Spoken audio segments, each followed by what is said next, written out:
Acara ini dipersembahkan oleh Sari Jahe Asli Keraton. Itik.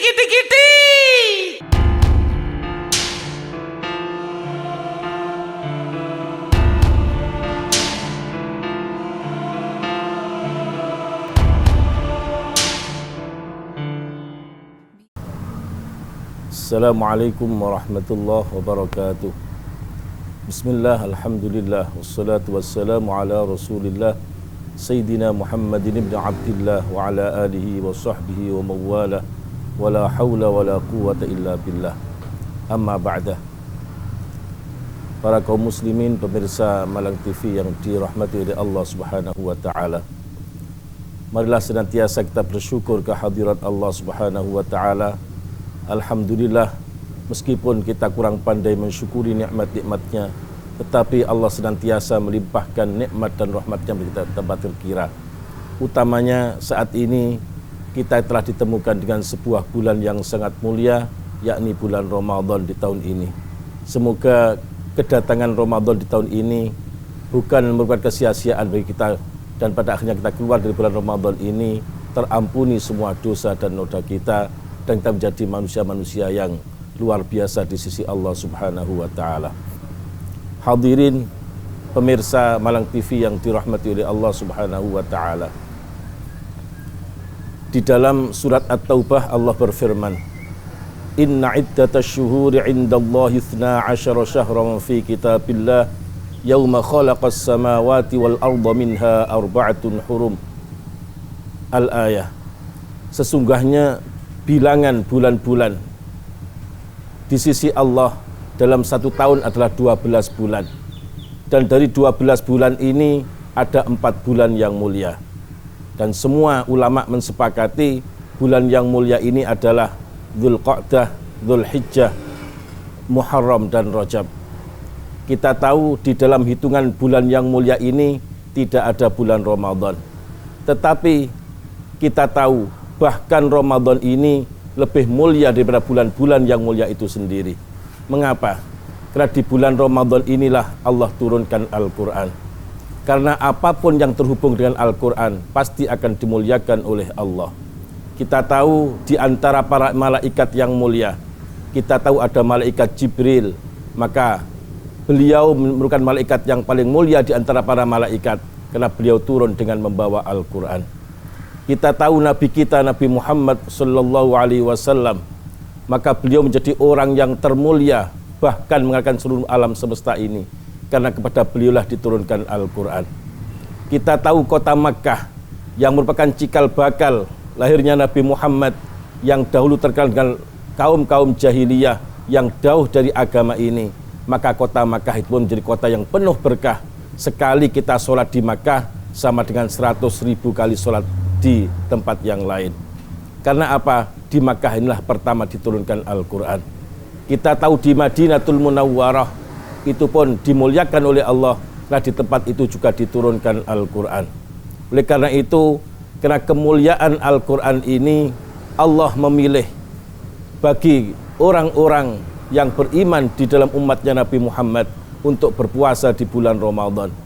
Ketika kita tahu firman Allah, "Ya ayyuhalladzina amanu kutiba alaikumus syiyamu kama kutiba alal ladzina min qablikum la'allakum tattaqun." Wahai orang-orang yang beriman, diwajibkan atas kalian semua berpuasa sebagaimana diwajibkan atas umat-umat yang terdahulu agar kalian menjadi orang yang bertakwa. Maka kapankah kewajiban ini?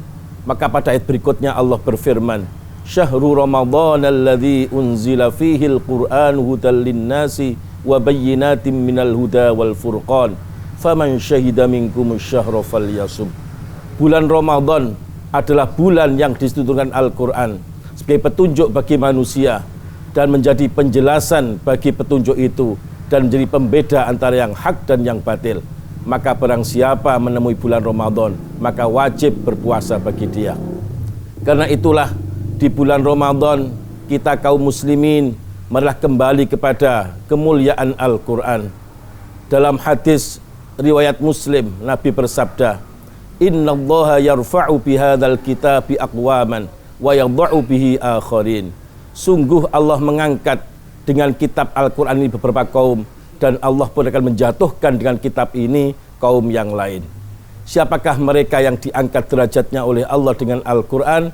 Yakni mereka yang senantiasa menjadikan Al-Quran sebagai petunjuknya. Sebagai contoh, setiap hari dalam sholat membaca surat Al-Fatihah, kita diajarkan membaca ihdinas siratal mustaqim. Ya Allah, tunjukkanlah kami pada jalan yang lurus. Maka doa kita diijabahi oleh Allah. Pada awal surat Al-Baqarah Allah berfirman, dzalikal kitabu la raiba fihi hudal lil muttaqin. Itulah kitab Al-Quran yang tidak ada keraguan bagi di dalamnya, sebagai petunjuk bagi orang-orang yang bertakwa. Artinya kalau kamu ingin petunjuk, maka pedomanilah Al-Quran. Maka Al-Quran bagi kaum muslimin ibarat peta perjalanan bagi seorang musafir. Karena apa? Bagaimana kita bayangkan kalau ada seorang musafir berjalan tidak mau membuka peta itu, maka pasti tidak akan tersesat. Atau orang yang membaca tetapi tidak memahaminya, pasti akan tersesat. Maka satu-satunya jalan, orang itu harus mau membacanya dan memahaminya, sehingga mereka akan sampai pada tempat tujuan, yakni kebahagiaan yang hakiki di sisi Allah Subhanahu wa ta'ala.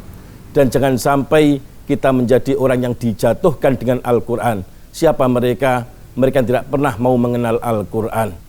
Dalam surat Al-Furqan Allah berfirman, wa qala ar-rasulu ya rabbi inna qaumi ittakhadhu hadzal qur'ana mahjura. Berkatalah Rasulullah Muhammad, sungguh kaumku telah menjadikan Al-Quran sebagai satu yang diacuhkan. Maka Allah menjawab, wa kadzalika ja'alna likulli nabiyyin aduwwan minal mujrimin. Demikianlah kami jadikan bagi tiap-tiap nabi musuh. Demikianlah kami jadikan bagi tiap-tiap nabi musuh dari orang-orang yang suka berbuat dosa. Artinya apa? Mereka yang mengacuhkan Al-Quran, mereka adalah musuhnya Rasulullah SAW, dan itulah tempat yang sangat terhina di sisi Allah Subhanahu wa ta'ala. Semoga kita senantiasa ada dalam bimbingan Allah, kita senantiasa kembali kepada Al-Quran, dan Al-Quran bisa mengantarkan kepada kebahagiaan yang hakiki di dunia ini, yang akan mengantarkan kebahagiaan yang abadi kelak di sisi Allah Subhanahu wa ta'ala. Cukup sekian, mohon maaf Al-Quran. Semoga sedikit ini menjadikan manfaat kita semua. Akhirul kalam, assalamualaikum warahmatullahi wabarakatuh.